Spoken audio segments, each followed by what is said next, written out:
नमस्कार, ये रेडियो वर्षा है। वर्षा टाइम्स में आपका स्वागत है। 20 सूत्री की बैठक में नल जल शिक्षा एवं आंगनबाड़ी का उठा मुद्दा। 28 करोड़ की लागत से बनने वाली 3 सड़कों का विधायक ने किया शुभारंभ। केरल की थाना चैरिटेबल ट्रस्ट कर रही मानवीय प्रयास गांव में लग रहा चापाकल। 11वें राज्य स्तरीय ग्रेपलिंग चैंपियनशिप में सुमंजन ने जीता 2 स्वर्ण पदक। और सुलभ, सस्ती और गुणवत्तापूर्ण स्वास्थ्य सुविधा देना सरकार की सर्वोच्च प्राथमिकता, बोले स्वास्थ्य मंत्री मंगल पांडे।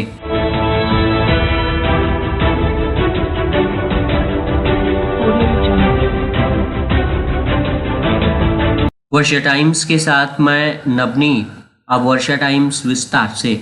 मांझागढ़ संवाददाता सुधीर श्रीवास्तव के अनुसार सोमवार को मांझागढ़ प्रखंड कार्यालय के सभागार प्रखंड स्तरीय कार्यक्रम कार्यान्वयन समिति की पहली बैठक समिति के अध्यक्ष अशोक शाह की अध्यक्षता में की गई।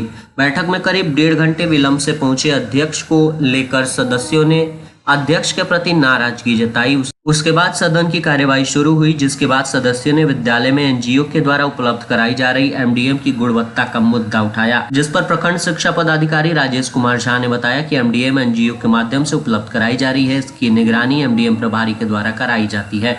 बैठक में सदस्य अमरेंद्र कुमार बारी, उपेंद्र कुमार, हेमंत कुमार मिश्रा आदि सदस्यों ने डीलरों के द्वारा राशन कटौती करने का मुद्दा उठाया, जिस पर प्रखंड आपूर्ति पदाधिकारी अभय कुमार सिंह ने बताया कि पीडीएस दुकानों पर पॉश मशीन लगाया गया है। पॉश मशीन के माध्यम से अब लाभुकों को खाद्यान्न दिया जाता है। वहीं प्रखंड में गोदाम खोलने की सरकार की योजना पर भी सीओ मुन्ना कुमार ने बताया कि गोदाम खोलने के लिए भूमि चिन्हित की जा रही है। उमरमठिया में 2000 मिलीटन क्षमता का एक गोदाम के लिए भूमि चिन्हित की गई है। सदस्य देवलाल शाह, हेमंत कुमार मिश्रा, उपेंद्र कुमार ने प्रखंड में नल जल योजना की फ्लॉप होने का मुद्दा उठाया। इस पर पीएचआईडी की जेई ने बताया कि उनका योगदान करने के बाद वार्डों में जहां नल जल की शिकायत मिल रही है उसका सुधार कराया जा रहा है। पंचायतों में 99 चापाकल बंद होने की सूचना मिलने के बाद अब तक 77 चापाकलों को ठीक कराया जा चुका है। वहीं सदस्यों ने पंचायतों में आंगनबाड़ी केंद्रों की खस्ता हाल तथा सीडीपीओ की अनुपस्थिति का मुद्दा उठाया। इस पर सीडीपीओ श्वेता कुमारी ने सदन को योजनाओं से अवगत कराया। बैठक में भाजपा विधायक राम प्रवेश राय, कार्यपालक पदाधिकारी सब बीडीओ विनीत कुमार, उपाध्यक्ष डॉक्टर योगेश कुमार पटेल, पंचायती राज पदाधिकारी सुष्मिता मिश्रा, प्रखंड सहकारिता पदाधिकारी ऋषि कुमार, राकेश कुमार, प्रखंड कल्याण पदाधिकारी सहित अन्य पदाधिकारी उपस्थित थे। फुलवरिया संवाददाता त्रिलोकीनाथ दुबे के अनुसार स्थानीय विधायक राजेश कुमार सिंह कुशवाहा ने सोमवार को 3 सड़कों हथुआ खैरटिया कोयला देवा बाजार से जटहा व बंसी बतरहा बाजार स्थित बोरे मेरगंज पथ से कमलाकांत कररिया जाने वाली सड़क निर्माण कार्य का भूमि पूजन कर शुभारंभ किया। 28 करोड़ की लागत से 42 किलोमीटर तक निर्मित होने वाली सड़क का शुभारंभ सभा को संबोधित करते हुए विधायक ने कहा कि सड़क का निर्माण कार्य हो जाने से जनता के समक्ष आने जाने से संबंधित कठिनाइयां दूर होंगी। विधायक ने बताया कि ये सड़क जर्जर हो चुकी थी, जिस पर चलने में कठिनाइयां हो रही थी। सड़क निर्माण कार्य हो जाने से जहां लोगों को आने जाने में सुविधा होगी, वहीं व्यवसायियों में इजाफा होगा। साथ ही उन्होंने बताया कि बथुआ बाजार सेमरा पथ से श्याम पकड़ी गाँव तक जाने वाली सड़क एकडंगा लोहार टोली कालोपट्टी ने दिग्घा सिहोरवा से चौनपुर, साथी से अरना झिरवा, दीवान परसा से दलित बस्ती, भवानी छापर सवनही पत्ती से बैरगिया, माधवपुर से हरिजन टोली, हरिहरा मोड़ से चौधरी टोला, मांझा चतुर्भुज से मांझा कधवरिया व जिला बाजार से गेदहा गांव जाने वाली सड़क सहित क्षेत्र के विभिन्न गांवों में कुल 70 ग्रामीण सड़कों का निर्माण कार्य शीघ्र शुरू किया जाएगा, जिसकी स्वीकृति मिल चुकी है। पार्टी कार्यकर्ताओं को आगामी विधानसभा चुनाव की तैयारियों में लग जाने का निर्देश देते हुए उन्होंने कहा कि कार्यकर्ता जन समस्याओं को कार्यालय तक पहुंचाने का काम करेंगे।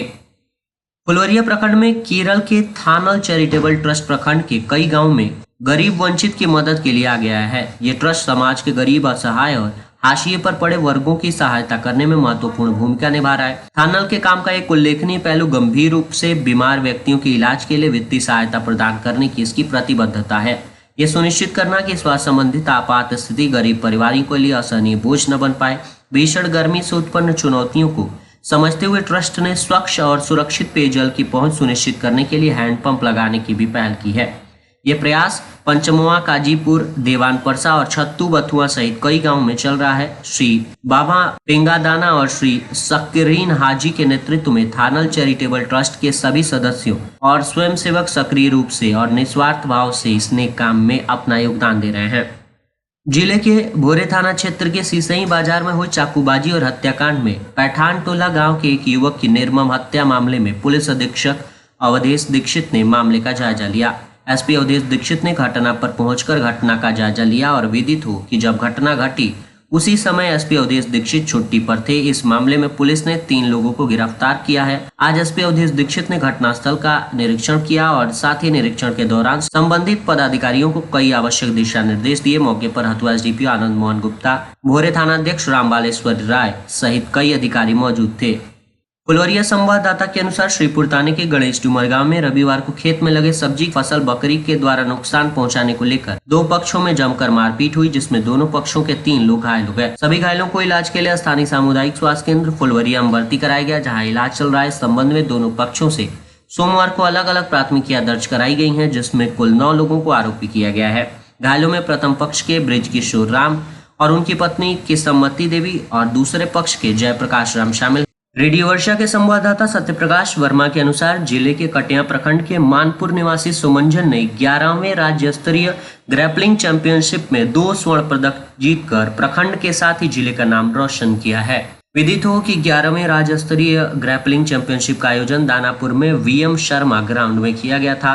ये प्रतियोगिता 17 मई से 18 मई तक चली, जहां कटिया प्रखंड के मानपुर गांव निवासी प्रभु चौरसिया की पुत्री एवं सब जूनियर खिलाड़ी 16-17 सुमंजन चौरसिया ने 48 किलोग्राम भार वर्ग में ग्रैपलिंग और निगी ग्रैपलिंग में पटना के खिलाड़ी को नॉकआउट किया एवं लखीसराय की खिलाड़ी को 0-5 से हराया। साथ ही गया के खिलाड़ी को 1-6 से हराकर स्वर्ण पदक अपने नाम जीता। उनके इस जीत पर परिजनों में काफी हर्ष है। सुमंजन चौरसिया कठिन परिश्रम एवं अथक प्रयास की बदौलत विगत 2 वर्षों से लगातार अभी तक 9 स्वर्ण पदक एवं 2 रजत पदक अपने नाम जीत चुकी हैं। इसी को देखते हुए उनका चयन 18वें राष्ट्रीय ग्रैपलिंग चैंपियनशिप 2025 महाराष्ट्र नासिक के लिए भी किया गया है, जहां वे बिहार राज्य के लिए खेलेंगी, जिसका आयोजन डिवीजन स्पोर्ट्स कॉम्प्लेक्स में 19 जून से 1 जुलाई तक किया जाएगा। सुमंजन चौरसिया का कहना है कि एक बार फिर स्वर्ण पदक जीतकर अपने जिले के साथ ही राज्य का नाम रोशन करेंगी। समाज के प्रत्येक व्यक्ति को सुलभ, सस्ती और गुणवत्तापूर्ण स्वास्थ्य सुविधाएं देना सरकार की सर्वोच्च प्राथमिकता है। उक्त बातें सूबे के स्वास्थ्य मंत्री मंगल पांडे ने गोपालगंज जिले के कुचायकोट प्रखंड के राजापुर में नवनिर्मित अतिरिक्त प्राथमिक स्वास्थ्य केंद्र का उद्घाटन करते हुए कहा। 1 करोड़ 30 लाख की लागत से बने इस अस्पताल के उद्घाटन के दौरान उन्होंने कहा कि प्रधानमंत्री नरेंद्र मोदी और बिहार के मुख्यमंत्री नीतीश कुमार का यह प्रयास है कि ग्रामीण क्षेत्रों में हर घर तक स्वास्थ्य सुविधा उपलब्ध हो। इसी के तहत जगह जगह पर स्वास्थ्य केंद्र खोले जा रहे हैं। पुराने जर्जर भवन की जगह नए भवन का निर्माण कराया जा रहा है। पहले यहाँ के लोगों को छोटी छोटी बीमारियों के लिए सामुदायिक स्वास्थ्य केंद्र में जाना पड़ता था, लेकिन अब गाँवों में अतिरिक्त प्राथमिक स्वास्थ्य केंद्र के खुल जाने से लोगों को काफी सहूलियत होगी। ये नया केंद्र न केवल प्राथमिक इलाज की सुविधा देगा, बल्कि टीकाकरण, मातृ एवं शिशु स्वास्थ्य देखभाल, आवश्यक दवाएं, जांच और आपात प्राथमिक सहायता जैसी सेवाएं भी उपलब्ध कराएगा। उन्होंने कहा कि पहले यहाँ के लोगों को छोटी छोटी बीमारियों के लिए 10-15 किलोमीटर दूर जाना पड़ता था, जिससे समय और पैसे दोनों की बर्बादी होती थी, लेकिन अब ये सुविधा घर के पास ही मिल सकेगी। स्वास्थ्य मंत्री ने कहा कि स्वास्थ्य सेवा को सशक्त करने की दिशा में बड़ी पहल करते हुए अतिरिक्त प्राथमिक स्वास्थ्य केंद्र राजापुर का निर्माण कार्य पूरा कर लिया गया है। करीब 1.30 करोड़ रुपए की लागत से तैयार ये भवन BMSICL द्वारा महज 9 माह में पूरा किया गया है। इस अत्याधुनिक स्वास्थ्य केंद्र में मरीजों के लिए कई महत्वपूर्ण सुविधाएं उपलब्ध कराई गई हैं। भूतल में एक minor operation theatre, health and wellness hall, बच्चों की देखभाल कक्ष, पैथोलॉजी लैब, स्टाफ कक्ष, औषधि भंडार एवं चिकित्सा पदाधिकारी कक्ष की व्यवस्था की गई है। बैकुंठपुर थाने के फैजुलापुर गांव में सोमवार को बिजली का करंट लगने से एक अधेड़ व्यक्ति की मौत हो गई। मृत अधेड़ स्वर्गीय बालदेव राय के 50 वर्षीय पुत्र नंद किशोर राय थे। घटना के संदर्भ में बताया जा रहा है कि नंद किशोर राय की भतीजी की शादी 21 में होने वाली थी, जिसमें शामिल होने के लिए वह 2 दिन पहले पूरे परिवार के साथ असम से घर आए थे। सोमवार को कथा मटकोड़ का कार्यक्रम आयोजित किया गया था। सुबह में मंडप छाजन का काम चल रहा था, तभी तेज हवा के साथ बारिश शुरू हुई। आनंद फानन में सभी लोग काम छोड़कर घर में छिपने जा रहे थे। इसी दौरान नंद किशोर राय बिजली के करंट की चपेट में आए। चिंताजनक स्थिति में उन्हें सामुदायिक स्वास्थ्य केंद्र लाया गया, जहां डॉक्टरों ने उन्हें मृत घोषित कर दिया। और अंत में सुर्खियां एक बार फिर। 20 सूत्री की बैठक में नल जल शिक्षा एवं आंगनबाड़ी का उठा मुद्दा। 28 करोड़ की लागत से बनने वाली 3 सड़कों का विधायक ने किया शुभारंभ। केरल का थानल चैरिटेबल ट्रस्ट कर रहा मानवीय प्रयास, गांव में लगा रहा चापाकल। 11वें राज्य स्तरीय ग्रैपलिंग चैंपियनशिप में सुमंजन ने जीता 2 स्वर्ण पदक और सुलभ, सस्ती और गुणवत्तापूर्ण स्वास्थ्य सुविधा देना सरकार की सर्वोच्च प्राथमिकता, बोले स्वास्थ्य मंत्री मंगल पांडे। वर्षा टाइम्स का ये अंक यहीं समाप्त हुआ। नमस्कार।